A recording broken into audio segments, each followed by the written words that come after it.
ukalarim zo'r proyekt boshlagan. O'sha proyektni menga yoqqani uchun ham ular uchun bir sovg'a tayyorlab qo'ydim. Xudo xolasa o'sha sovg'ani как syurpriz sifatida kirgizaman.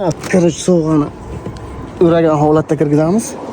Soat tungi 12:00 bo'lsa kerak. Damas ishlayapti.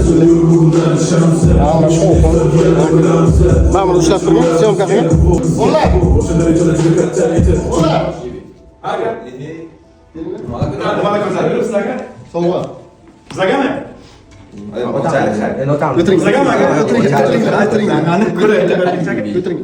Короче, gapni eshitinglar. Zo'r proyekt boshlagansizlar. Asani ko'rdim, kuzatdim. Xudo xolasa bu proyektni davom ettirsangizlar, dakonzor bo'lsangizlar, men sizlar bilan birgaman. Agar sizlarga yoqadi degan umiddaman. Mendan просто sizlarga bitta maslahat. Shu narsani to oxirigacha yetmasangizlar, to'xtamanglar, harakat qilinglar. Nimaligini o'zi ochib ko'rsataman.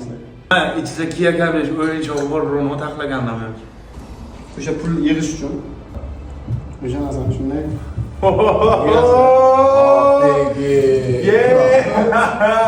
har bitta mijozni qo'lidan pulni olmagan holatda har bitta mijozni o'zi kapelkagacha pul chiqadi. Qachonki K5 ni pul yig'ilgandan keyin ochiladi, bu narsa olinadi. Xullas bu arzimagan narsa, lekin bu yozilgan maqsadga erishish kerak.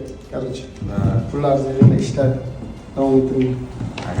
Hammangiz omad tilayman. Rahmat. Yozinglar. Bebi. Xudo xolasa. Agar bitta K5 ni olsangizlar, ikkinchi K5 menga. Bolalar, har bitta inson o'zini shiori bo'ladi. Sizlarning shiorlaringiz maqsad sari harakat.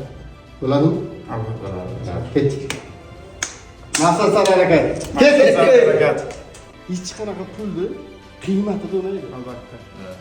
Pulni просто barakasi bo'ladi. Barakasi bo'ladi. Mana shu 2000 talik solayotgan pulim, xudo xolasa inshaalloh mana shu qutini to'lishiga, sizlarning K5laringizni olishiga yordam beradi.